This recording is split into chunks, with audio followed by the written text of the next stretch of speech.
Já vamos iniciar. Agora são 7 horas da madrugada deste sabadão, é isso mesmo. Daqui 2 minutinhos a gente inicia valendo o nosso raio-x da questão especial, focado no concurso de agente da PCDF, na verdade focado na banca CESP, mas eu estou abordando ponto a ponto do edital de agente da PCDF. Vejam que o tópico que nós vamos analisar é o tópico número 5, e eu queria chamar a atenção para vocês o seguinte: no edital da PCDF, ele está cobrando a Lei 8666, a 10.520, quando ele fala licitações, mas vejam que a parte de contratos administrativos não foi inserida no edital. Então, você não precisa estudar a parte de contratos administrativos, porque não faz parte do edital de agente da PCDF. Então, você não tem essa necessidade. Já é uma coisa a menos da Lei 8666/93 para você estudar. Então, vai cobrar a parte de princípios, que é o tópico 5.1. A gente está trabalhamos na live passada, estamos trabalhando agora o tópico 5.1, que é a parte de princípios. Vai trabalhar também a parte da contratação direta. Professor, mas contratação direta, então tem contrato. Então, eu quero que você circule aí contratação direta. Quando ele fala contratação direta, não significa que ele vai abordar diretamente todas as regras de contratos, que é o artigo 54 e seguintes da 8666, não é isso. Contratação direta é a mesma coisa que falar o seguinte: exceções ao princípio da obrigatoriedade de licitação, ou seja, hipóteses em que a administração não vai realizar a licitação, fará um procedimento interno justificador para declarar a inexigibilidade, a dispensa de licitação nas formas de licitação dispensada ou dispensável. Então, eu quero ajudar você a interpretar esse tópico 5.2 do seu edital. Quando ele fala contratação direta, não significa, com 110% de certeza, não significa que ele vai cobrar a parte de contratos da Lei 8666/93. Significa que ele vai abordar as circunstâncias em que a administração pública pode realizar a contratação, vai contratar, mas sem fazer o procedimento normal de licitação. Ela vai fazer um procedimento interno justificador do certame licitatório para que você possa fazer a declaração da dispensa e da inexigibilidade de licitação. Vejam que até agora eu não comecei a aula ainda. Isso aqui são só os propedêuticos. Estou só batendo um papo com vocês e ajudando talvez você esclarecer qualquer eventual dúvida que você tivesse no tocante ao tópico 5, ao ponto 5 do seu edital, em especial interpretando o ponto 5.2, o tópico 5.2 aí do seu edital de Direito Administrativo para agente da PCDF. Bacana? Se você acha que esse meu esclarecimento teve algum valor para você, deixa o seu like aí nos comentários do chat. E o tópico 5.3 são 3 pontos importantíssimos, que é basicamente 75% da matéria licitações, que são as modalidades licitatórias, os tipos de licitação e o procedimento.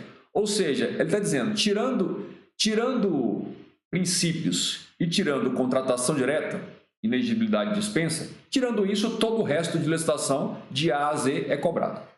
A única coisa que não vai ser cobrada é a parte de contratos, que já é um grande alívio para você que está estudando tantas outras disciplinas aí para a gente da PCDF. Muito bom. Chega de muitas delongas. O Rodrigo Pessoa apareceu aí, o Rafael também, Felipe. Todos vocês, cliquem agora lá na minha bio, lá no link que vai remeter você lá para o canal do YouTube. Cliquem agora, vai agora que não tem conversa. Deixa eu ver se o link está funcionando. Até que fiquei na dúvida se o link foi instalado. Vamos ver, mas corram lá para o canal do YouTube e a coisa vai funcionar. Corram para o canal do YouTube, porque a coisa vai funcionar agora. Corra para o canal do YouTube, a coisa vai funcionar agora. Meu Deus do céu, olha, você vê como é que é uma loucura aqui. O link está desabilitado. Deixa eu habilitar o link aqui. Segure as pontas aí, tome sua água, termine de tomar seu café, senão você vai engasgar. Termina aí, porque nós vamos começar agora. Nós vamos começar agora a colocar aqui o link. Eu deixei o link fora. Vamos lá. Quem sabe faz ao vivo. Deixa eu inserir o link. Eu mandei você acessar o link pelo canal do Instagram, pelo perfil do Instagram, mas não está funcionando. Vamos só colocar aqui rapidamente o link para funcionar. Enquanto isso, você que está pelo canal do YouTube, você que ainda está pelo Instagram, vai no aviãozinho aí, vai na setinha do canal do YouTube e manda esse link acordando 128 amigos que deveriam estar aqui acompanhando a nossa live agora. Então vamos lá. Vou colocar o link aqui rapidamente. Aqui o link para nossa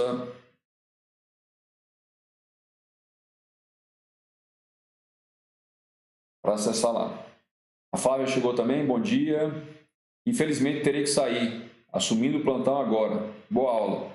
Célia, é o seguinte, essa live vai ficar disponível até segunda-feira, meia-noite. Dá tempo de você assistir e revisar lá depois do plantão. Então, você chega em casa, dá uma descansada e aí você vai ter tempo de assistir com certeza. Não tem problema. Fique atento a isso aí. Mas vamos lá, deixa eu só... Estou me atrasando aqui porque eu tinha esquecido de colocar o link aqui para acessar o canal do YouTube. Não... Pronto, agora ficou tranquilo.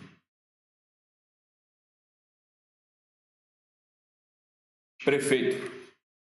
Tá perfeitíssimo aí. Muito bom. Vamos lá, sem mais delongas, vou colocar minha luvinha mágica aqui, para pegar também a caneta mágica e iniciarmos os trabalhos da live de hoje. Só um último esclarecimento.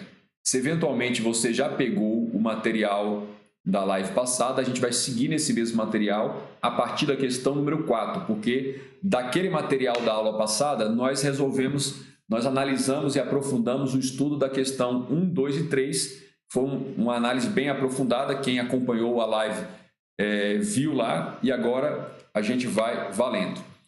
Oficialmente iniciando o episódio número 13 do nosso raio-x especial de final de semana, focado para o concurso de agente da PCDF, análise e revisão de questões da banca Sebrasp. Tudo bem? Comigo na tela você já está acompanhando, já vou testar a nossa caneta mágica. Nós estamos focados aí no ponto a ponto dos tópicos do edital de administrativo do agente da PCDF. O tópico que vai ser abordado é o tópico das licitações. Usando aquele mesmo material da live do episódio anterior, a gente vai para a questão número 4. O enunciado da questão diz: no que se refere aos princípios que regem o procedimento licitatório, julgue o item a seguir com base nas disposições da Lei 8666/93. E aí você está visualizando o item na tela que diz o seguinte: em regra, as provas de regularidade fiscal e trabalhista dos participantes nos processos licitatórios são apresentadas na fase da habilitação. Isso está perfeito. Isso está perfeito. Vamos colocar aqui. Então, primeira coisa, vamos colocar o seguinte: regularidade fiscal e regularidade trabalhista. O que é isso? Isso é um dos mais importantes detalhes dentro do procedimento licitatório, que está lá no tópico 5.3 do seu edital, procedimento licitatório, e dentro da fase de habilitação. Então, nós temos as fases licitatórias. Então, vamos colocar aqui, ó, fases licitatórias.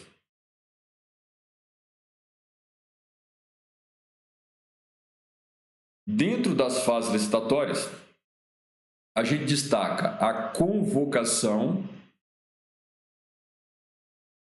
a gente destaca a habilitação,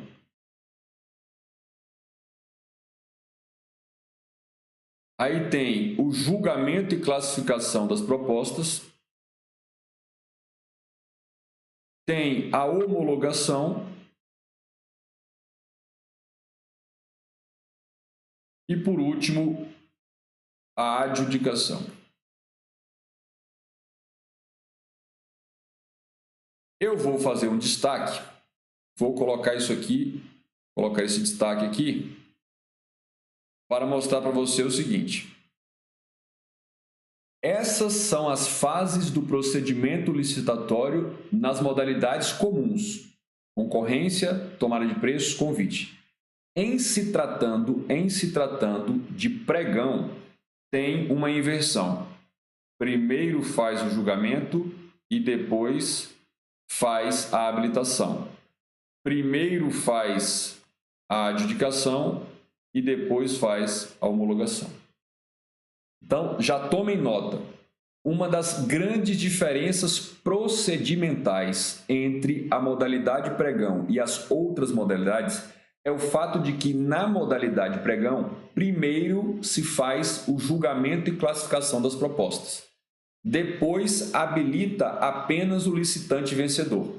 E, ao final do procedimento, primeiro faz a adjudicação e, por último, faz a homologação. Mas, tirando isso, as modalidades comuns têm esse procedimento. E agora eu quero fazer um outro destaque para você, que é o seguinte, tem a ver com a nossa questão. Na fase da habilitação, algumas coisas são analisadas.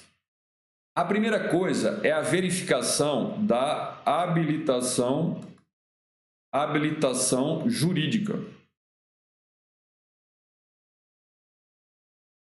É verificar a constituição, a regularidade, a representação daquele licitante. Além disso, tem a chamada qualificação técnica. Além disso, tem a regularidade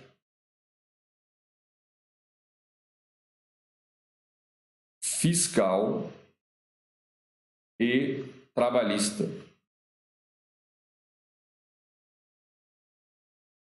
Tem a qualificação econômico-financeira.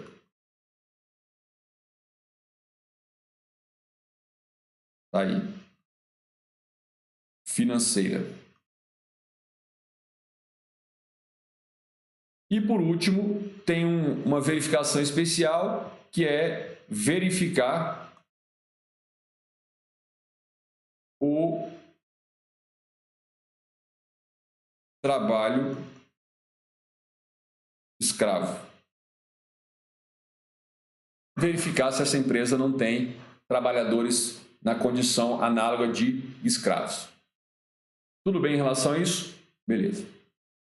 Eu sugiro que você pegue o seu material de revisão que você vem estudando aí e faça uma revisão desses tópicos. Professor, mas eu não produzi material de revisão sobre esse assunto em especial. Então, você vai fazer o seguinte, você vai pegar a lei com calma, um belo de um marca-texto, um rascunho para você fazer alguns apontamentos, alguns mnemônicos, e aí você vai ler os artigos 27 a 31 da Lei 8666/93.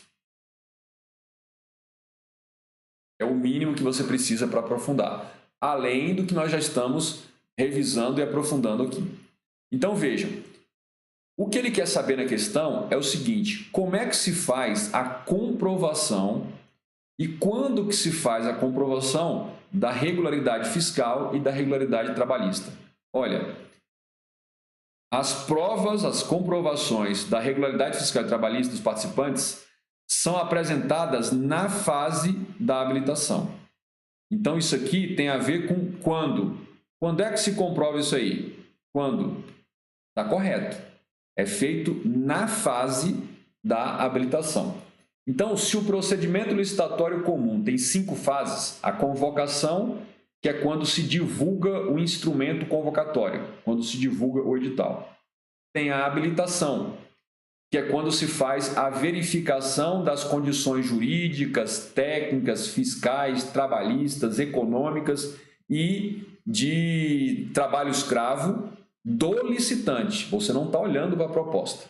Na habilitação, você não olha para a proposta, você olha para o proponente, para o licitante, para ver se ele reúne as condições jurídicas, técnicas, econômicas, fiscais, trabalhistas, para contratar com o poder público. Então, é na fase da habilitação. E aí tem as outras 3 fases: julgamento, homologação e adjudicação. Eu quero destacar o seguinte, que existe uma pergunta que é como se faz essa comprovação? Essa comprovação, ela se faz de 2 maneiras: certidão negativa de débitos fiscais trabalhistas, certidão negativa de débitos fiscais trabalhistas ou certidão positiva de débitos fiscais trabalhistas com efeito de negativa, que é quando tem o débito e ele parcelou o débito e vem pagando o parcelamento. Então, a comprovação da regularidade fiscal e trabalhista é feita mediante a apresentação de certidões, 2 tipos de certidões: certidão negativa de débitos ou certidão positiva de débitos com efeito de negativa. Muito bem, prosseguindo para a nossa questão número 5. Analisar a nossa questão número 5. A questão número 5 diz o seguinte: no que se refere aos princípios que regem o procedimento licitatório, julgue o item a seguir com base nas disposições da Lei 8666/93. E aí o item diz: dado o princípio da competitividade, que é um princípio implícito, é vedada, é proibida em licitações a exigência de qualificação técnica. Olha, isso aqui não tem como estar certo, é errado. Vou botar o gabarito aí.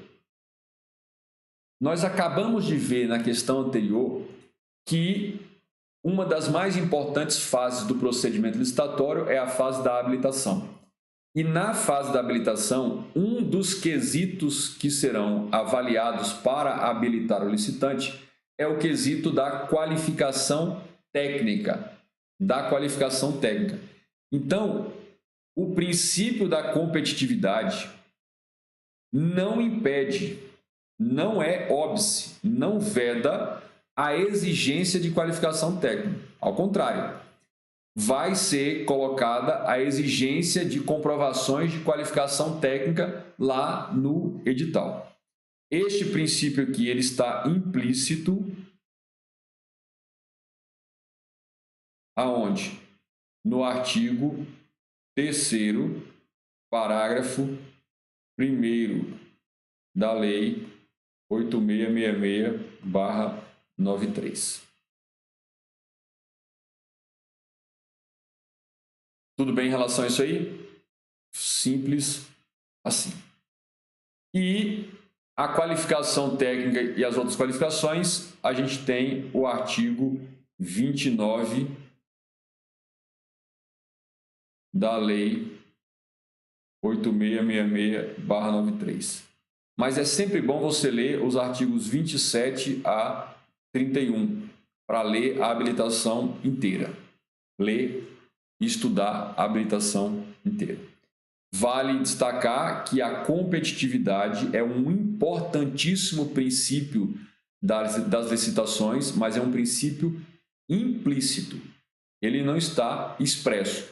Professor, refresque minha memória. Onde estão os princípios expressos na Lei 8666/93? Os expressos estão no artigo 3º da Lei 8666/93. No episódio anterior, episódio número 12 do nosso raio-x especial da questão, nós abordamos com detalhes esses princípios contidos, fizemos um esquema bacana dos princípios contidos no artigo 3º da Lei 8666/93. Prosseguindo, vamos para a questão número 6. Questão número 6. a respeito de finalidades e princípios norteadores da licitação, julgue o item a seguir. E o item diz: o objeto a ser licitado pode ser dividido em lotes menores para que o caráter competitivo da licitação não seja comprometido. Para que o caráter competitivo da licitação não seja comprometido. Esse item está correto, mas nós precisamos fazer aqui um detalhamento. O tema que está sendo tratado, então, aqui, olha, o objeto. O que é o objeto da licitação? O que é o objeto a ser licitado? É o seguinte: a administração deseja contratar o quê? A realização de uma obra? Então, o objeto vai ser obra. Deseja adquirir a execução de um serviço? O objeto vai ser serviço. Deseja adquirir algum bem ou produto? Vai ser a aquisição de bem ou produto, o objeto. Deseja alienar, vender um bem do seu patrimônio? Então, o objeto vai ser a alienação de bens. Então, esse é o objeto. Agora, especialmente na obra, serviço e na aquisição de bens, tem que tomar cuidado com essa ideia de dividir em lotes. Porque dividir em lotes, o tema que está sendo tratado, o tema licitatório, um tema muito sensível e cobrado em prova, é o tema do fracionamento do objeto. Fracionamento do objeto licitatório. Objeto da licitação, melhor colocar. Objeto da licitação. Fracionamento do objeto da licitação. Coloque aí. Bom, e a grande pergunta é o seguinte: isso é possível? Isso é a regra? Então, são algumas perguntas. Então, o tema central aqui é fracionamento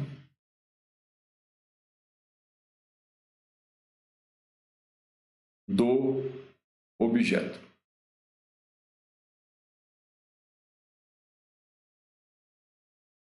E no fracionamento do objeto, você destaca o seguinte: tem a regra legal e tem a exceção na lei. Tem a regra e tem a exceção. Muito bem. No tocante à regra, entenda o seguinte: a regra em matéria de fracionamento do objeto de licitação é vedado, é proibido o fracionamento.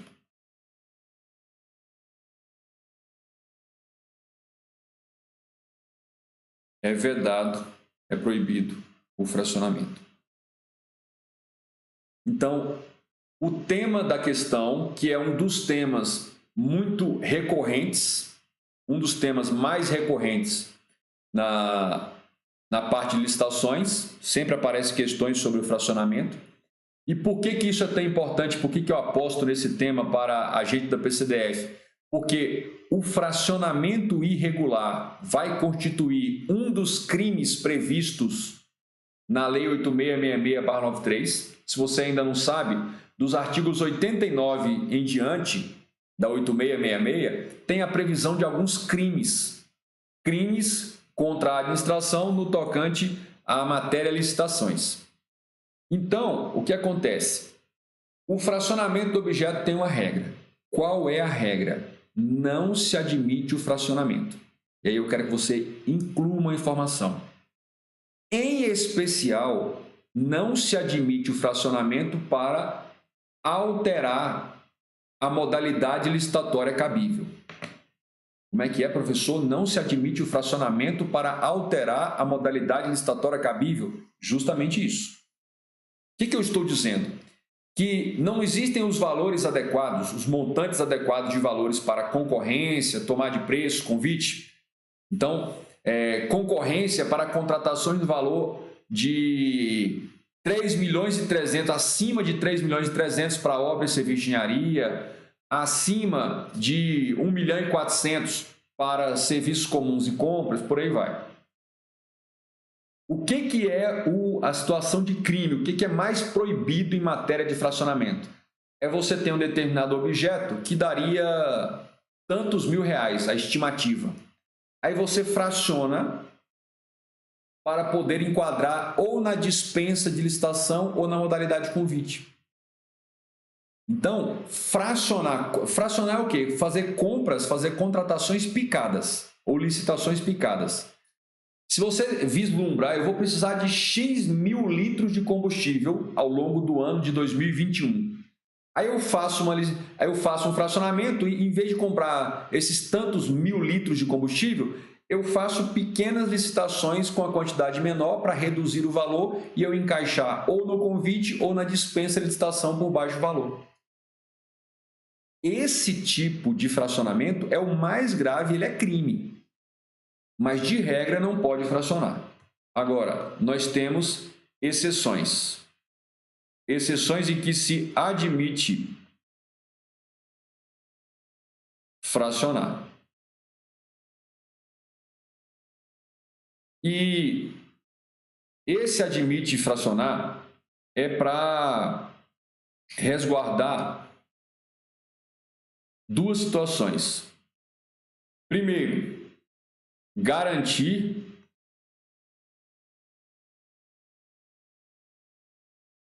competitividade.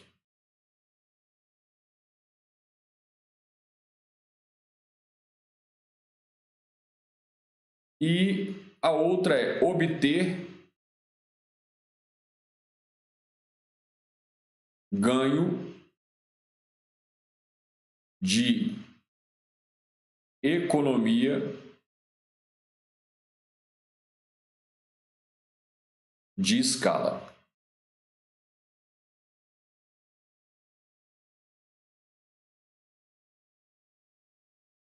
Alguns anos atrás, o TCU analisou uma contratação que já vinha sendo feita pela Caixa Econômica Federal há alguns anos, que era o seguinte: ela fazia uma licitação para contratar uma empresa que desse um suporte fornecendo serviços, tecnologia e bens para que a Caixa Econômica mantivesse o serviço de loterias com os particulares, as lotéricas. O que a Caixa Econômica fazia? Que a empresa licitante vencedora teria que fornecer aqueles terminais eletrônicos utilizados nas casas lotéricas. Todo o equipamento utilizado dentro dos espaços da caixa das lotéricas.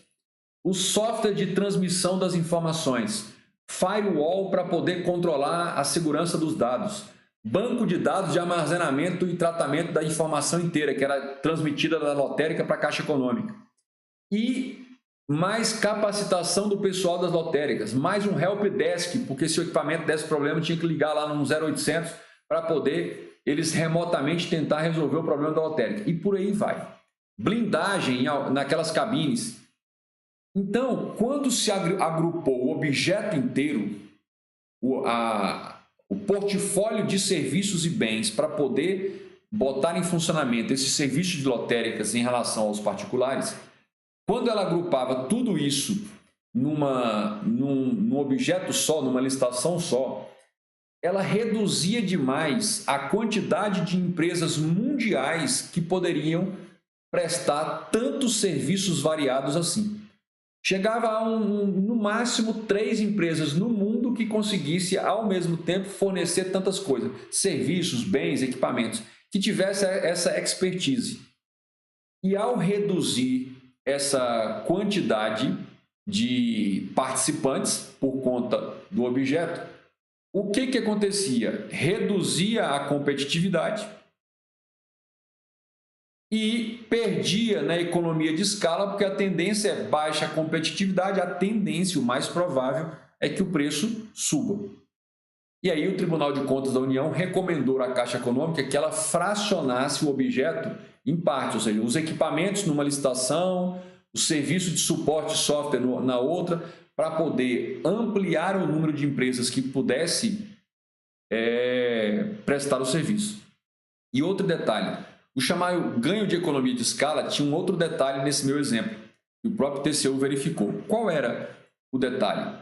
Quando você coloca uma empresa para fazer tudo, ela não é a maior super especialista em tudo. Ela pode ser super especialista, ou seja, a melhor do mercado em um ou dois aspectos, mas ela ser muito ruim nos outros. A vantagem dela é que ela fornece tudo.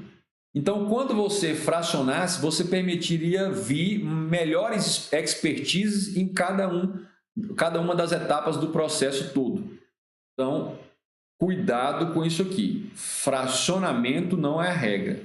Jamais admitir fracionamento para alterar a modalidade licitatória cabível. E quando se admite o fracionamento, ou é para garantir a melhor competitividade ou é para obter ganho de economia de escala. Tudo bem? Beleza. Questão número 6. Agora vamos para a questão número 7, aliás.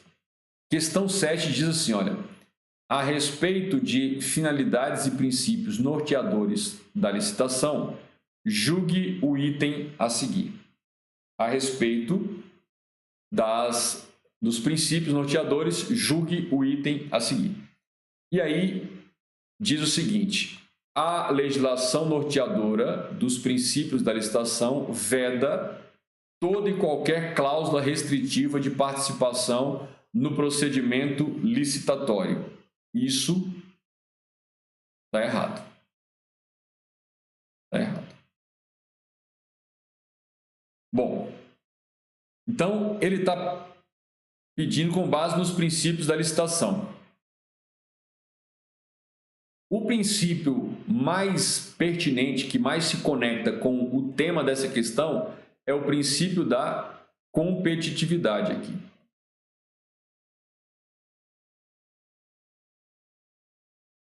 E mais eficiência. Porque se você exclui possíveis licitantes da disputa, você está perdendo em eficiência porque poderá deixar de vir propostas melhores para o certame. E aí diz que é qualquer cláusula restritiva de participação. Aqui está errado. Se você der uma olhada no artigo, e esse é um artigo muito frequente, muito cobrado em matéria de Lei 8666/93, na parte de princípios de licitações. É o artigo 3º, parágrafo 1º. Você vai ler todos os incisos dele. Lei 8666/93. Esse dispositivo diz que ao agente público responsável por licitações, responsáveis por realizar licitações, é vedado manter, tolerar, incluir, fazer constar requisito ou cláusula que restrinja indevidamente o caráter competitivo da licitação e que não guarde pertinência com a finalidade do objeto que vai ser contratado. Então, vamos lá? O que não pode fazer? Então, não pode fazer. Não pode manter no edital, não pode incluir, não pode fazer constar, não pode tolerar. E aonde que não pode fazer nada disso? Aonde que não pode fazer nada disso? No instrumento convocatório.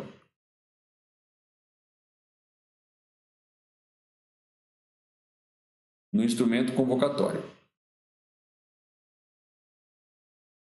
Nós já sabemos, mas não custa repetir, que em matéria de licitação, o instrumento convocatório normalmente é o edital, mas em se tratando de licitação na modalidade convite, o instrumento convocatório vai ser a carta convite. Então, em matéria de instrumento convocatório, nós temos edital e nós temos a carta convite. Beleza. E não pode manter, não pode incluir, fazer constar ou tolerar o quê? E aí você vai colocar aqui, ó, cláusula ou condições de participação que restringam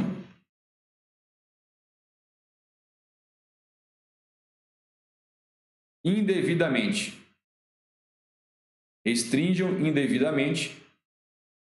o caráter,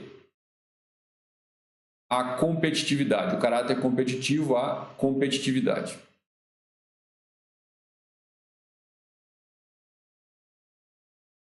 do certame.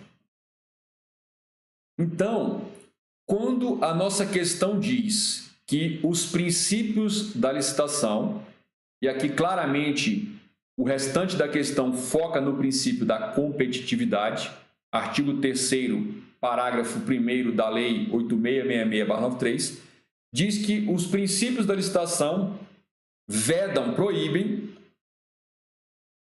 toda e qualquer cláusula restritiva. Não, não é toda e qualquer cláusula restritiva. Veda ou proíbe as cláusulas restritivas que restringam indevidamente o caráter competitivo, que seja uma restrição que não guarde pertinência com o objeto que vai ser licitado e com a regularidade da futura contratação. Então, não é toda e qualquer cláusula restritiva que será vedada, que será proibida. Isso você precisa ter de forma bem clara. Por isso, o nosso item, a nossa questão número 7 está errado, o gabarito está errado. Eu já sei que você tem de forma bem clara que o artigo 3º, ele é muito cobrado em matéria de licitações. Então, um dos top 3 temas aí da Lei 8666 está no artigo 3º e o artigo 3º inteiro, que a gente vem aqui destrinchando. Já destrinchamos lá o caput, agora alguns aspectos. Já falamos do parágrafo 2º, que é o caráter do desempate. Então, estamos esmiuçando o artigo 3º. Por que eu estou focando tanto no artigo 3º? Porque você vai encontrar uma altíssima probabilidade de ter de enfrentar uma questão que venha da análise e interpretação do artigo 3º da Lei 8666/93. E a gente vai ter outros artigos quentes aqui também. Questão número 8. Questão número 8. Diz o seguinte: a respeito de finalidades e princípios norteadores da licitação, julgue o item a seguir. E o item diz: no curso de uma licitação, é vedado alterar os critérios e as exigências fixadas no instrumento convocatório. Beleza. Vamos deixar isso bem claro. Vou colocar aqui que eu fiz uma coisa errada. Errou. Aqui. Vamos voltar para cá. Pronto. Este item está correto. Já pega o gabarito, pega essa visão, está correto. Beleza. Então, ele quer no curso de uma licitação. No curso de uma licitação significa durante o procedimento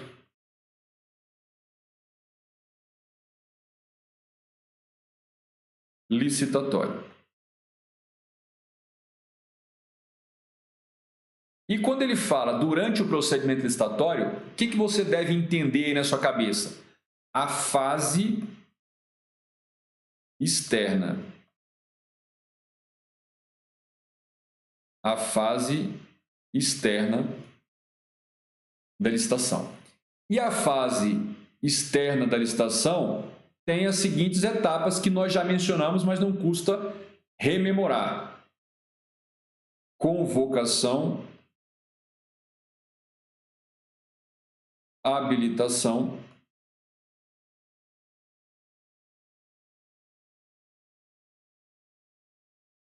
julgamento,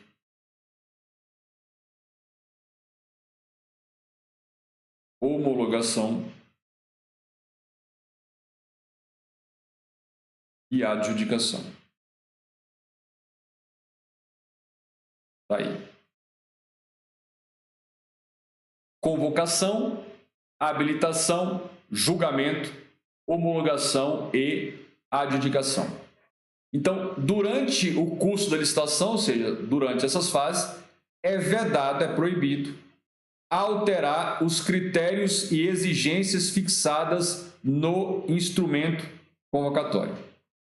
E aqui nós vamos trabalhar com a ideia da alteração do edital.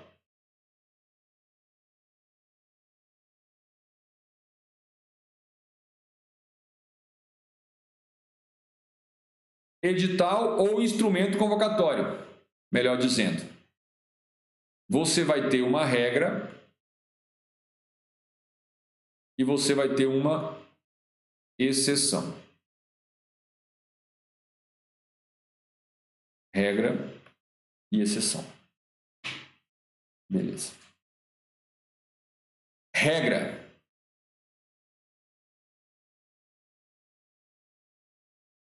Não pode alterar.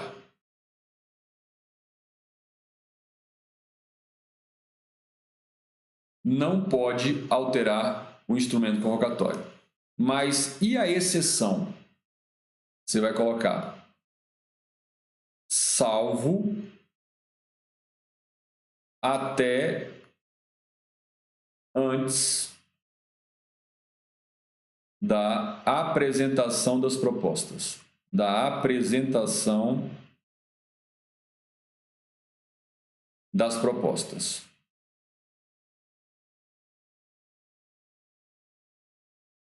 Salvo até antes da apresentação das propostas.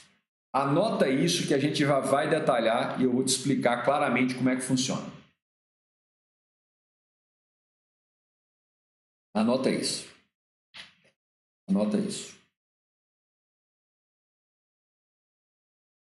Talvez você já deva ter se perguntado por que eu faço algumas ou tantas anotações.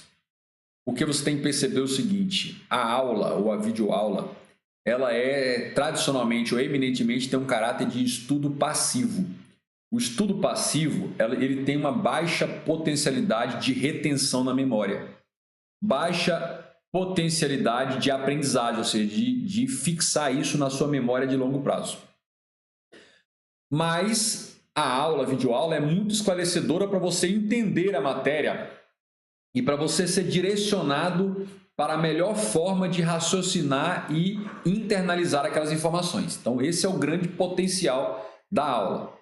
Agora, quando eu trago uma parte já pré-escrita e vou fazendo apontamentos, desenvolvendo fluxogramas, esquemas com você, você pega essa aula que era esse conteúdo teórico, essa forma de aprendizado que era eminentemente passivo, você senta e fica ali ouvindo, blá, blá, blá, como se fosse no Netflix, e aí eu meio que forço você a acompanhar, anotando, fazendo apontamentos.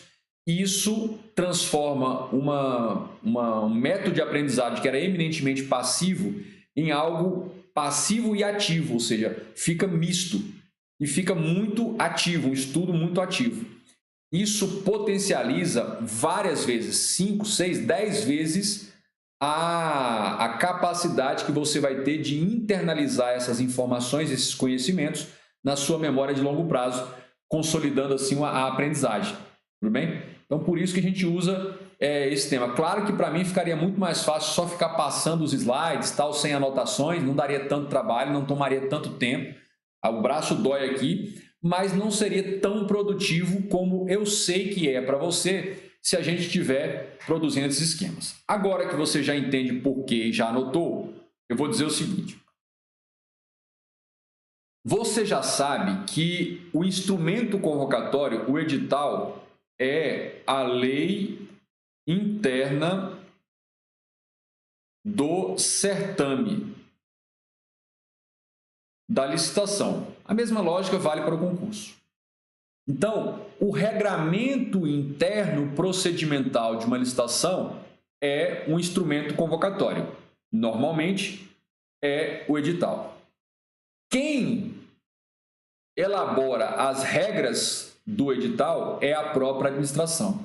Mas a partir do momento que ela publica esse edital, ela também passa a estar vinculada a essas regras. E se ela pudesse ficar alterando as regras do jogo, durante o procedimento, se ela pudesse ficar fazendo isso, ela iria violar um dos princípios mais importantes do direito como um todo, que é o princípio da segurança jurídica. Então, pensa comigo.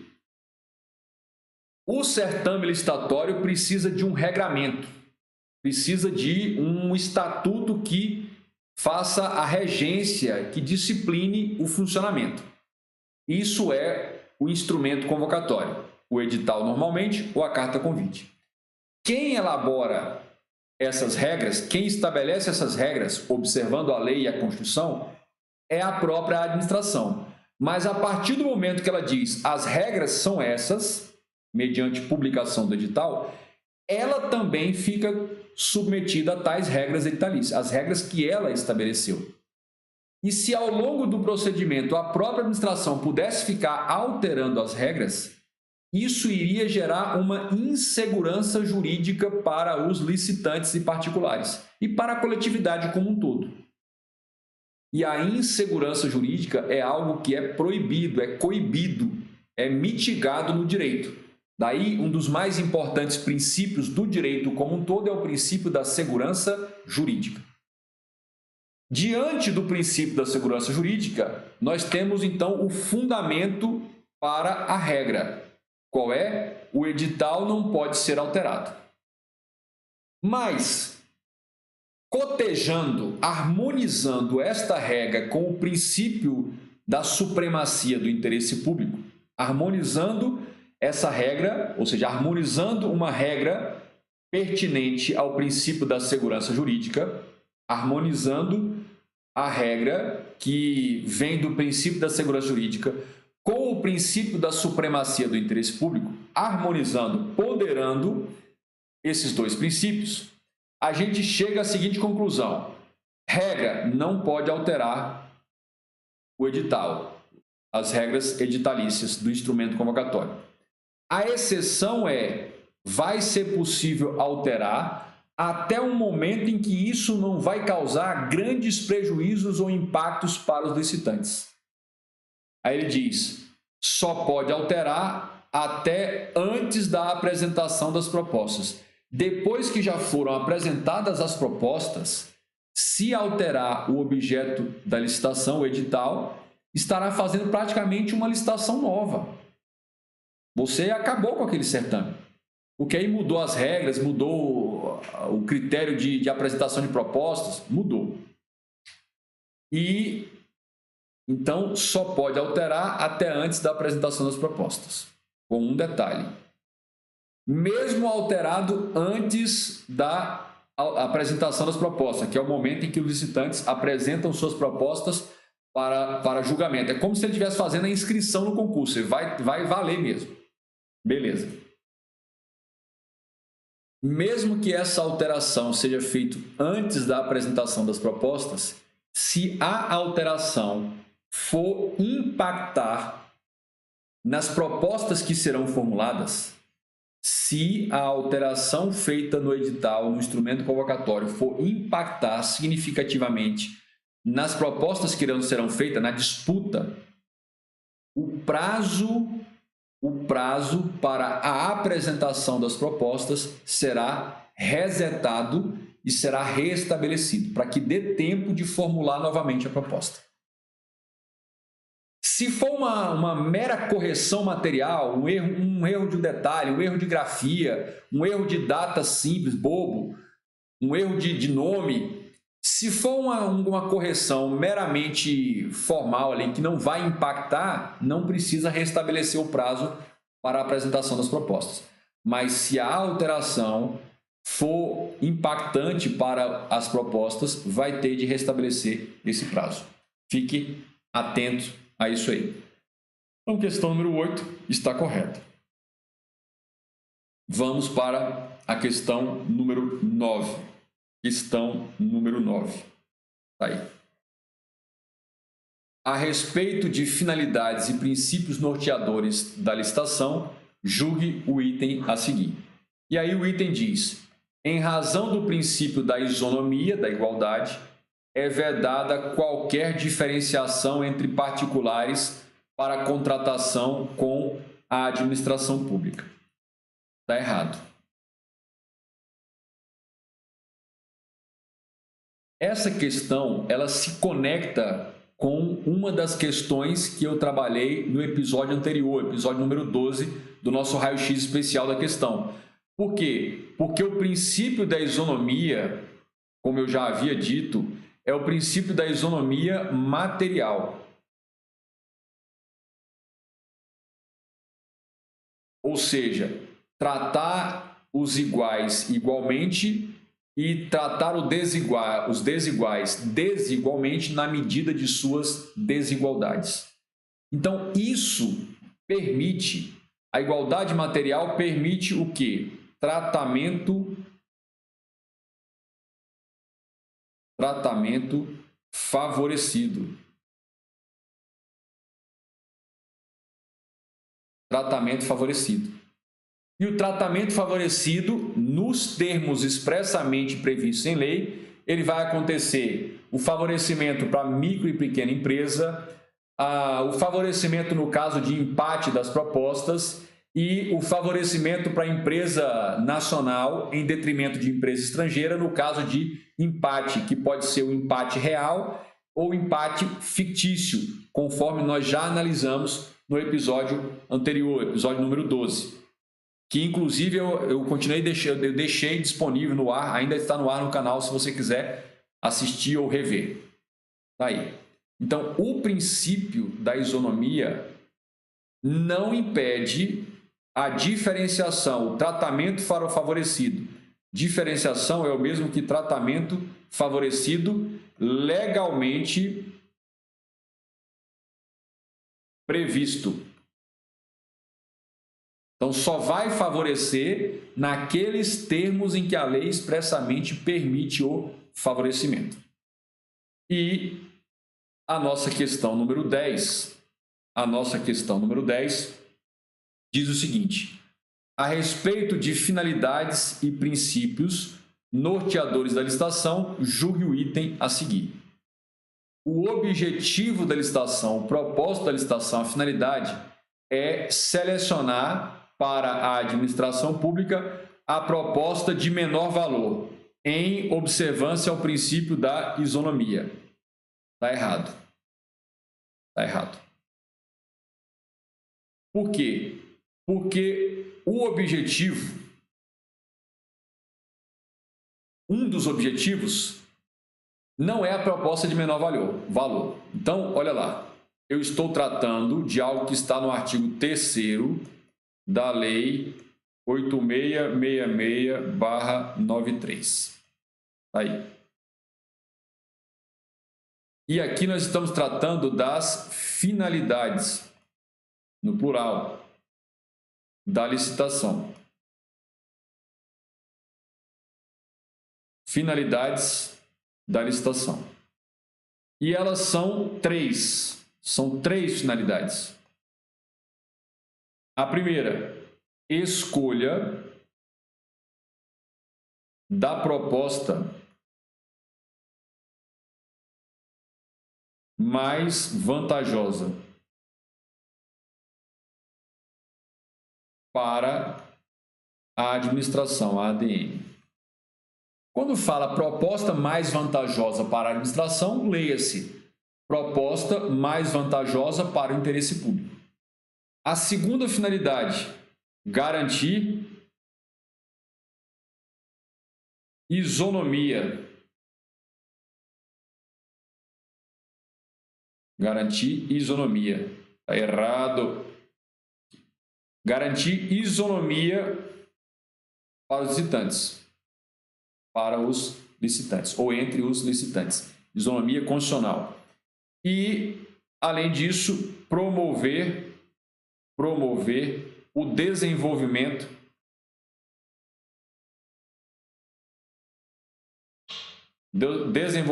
nacional sustentável.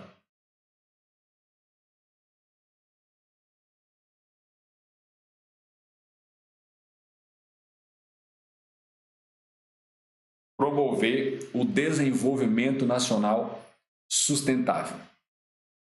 Então, o nosso item focou especificamente em um desses objetivos, uma das finalidades, na vantajosidade da proposta.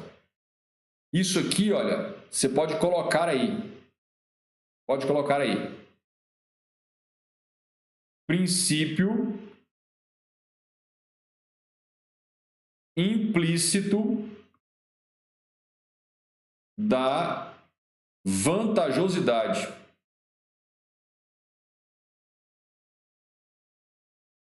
Da proposta.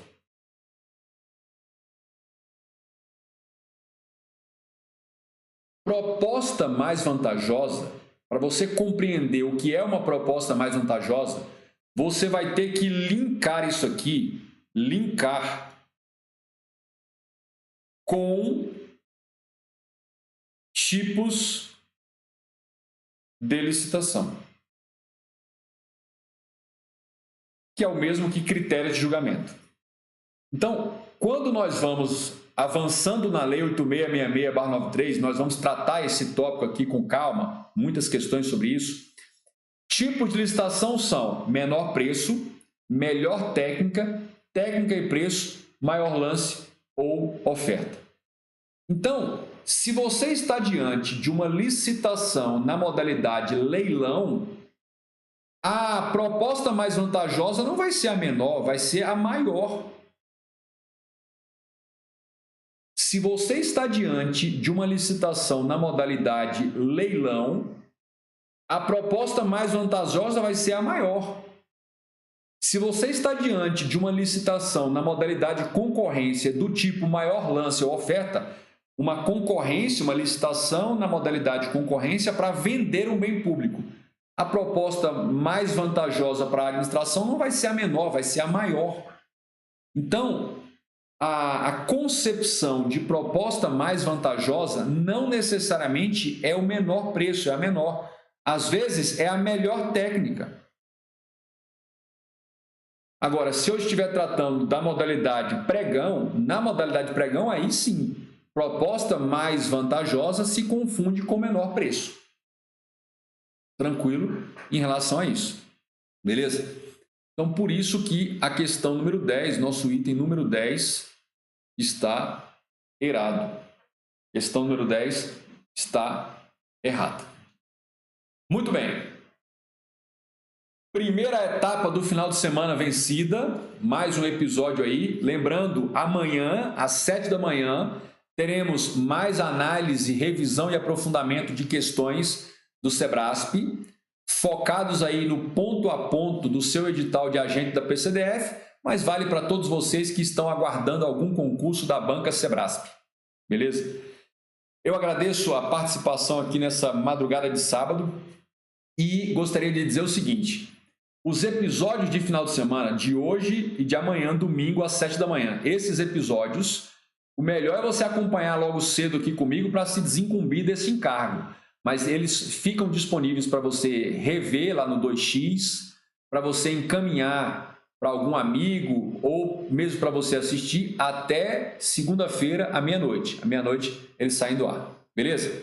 Então, vai na descrição do vídeo, se inscreva também lá no canal do Telegram, porque é lá no Telegram que eu mando outros materiais complementares para você.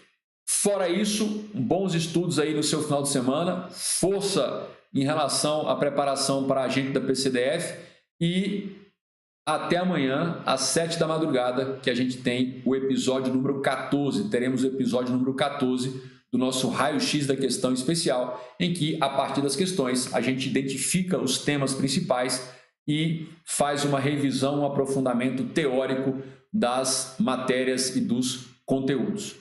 Se você ainda não é inscrito no canal, se inscreva, dá um toque lá no sininho. Se tiver algum comentário para fazer a respeito do vídeo, ou coloca no chat, ou coloca lá na descrição do vídeo.